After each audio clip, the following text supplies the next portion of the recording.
بسم الله الرحمن الرحيم. سأل سائل بعذاب واقع للكافرين ليس له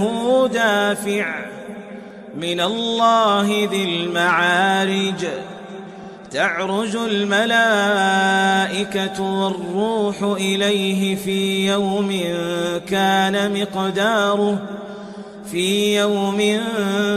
كان مقداره 50,000 سنة فاصبر صبرا جميلا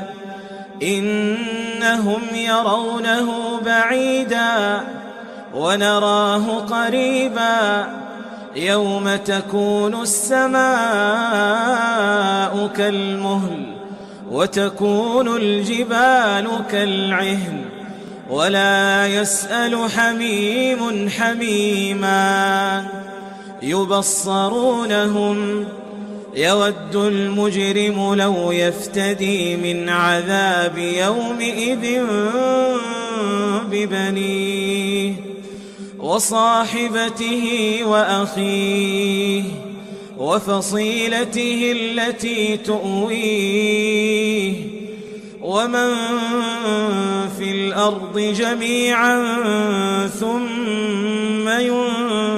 ينجيه كلا إنها لظى نزاعة للشوى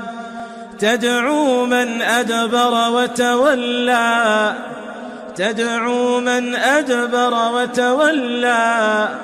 وجمع فأوعى إن الإنسان خلق هلوعا إذا مسه الشر جزوعا وإذا مسه الخير منوعا إلا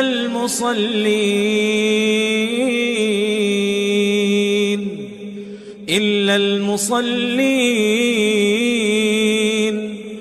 الذين هم على صلاتهم دائمون والذين في أموالهم حق معلوم للسائل والمحروم والذين يصدقون بيوم الدين والذين هم من عذاب ربهم مشفقون إن عذاب ربهم غير مأمون والذين هم لفروجهم حافظون إلا على أزواجهم أو ما ملكت أيمانهم فإنهم غير ملومين فمن ابتغى وراء ذلك فأولئك هم العادون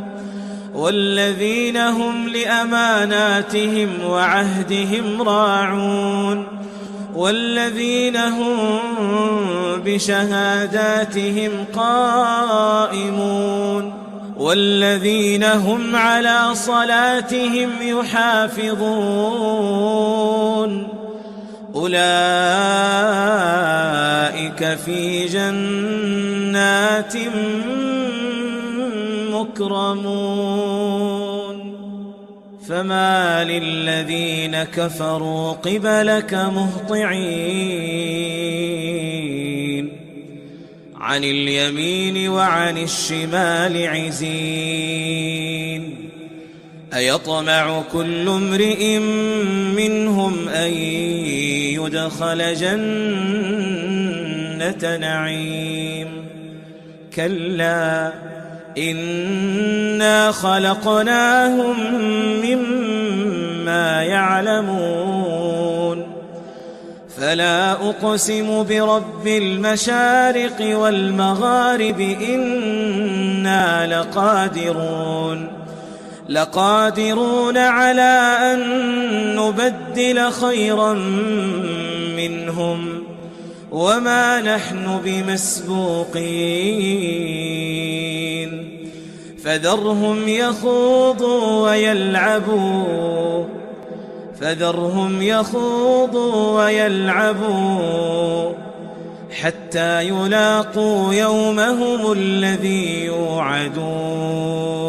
يوم يخرجون من الأجداث سراعا كأنهم إلى نصب يوفضون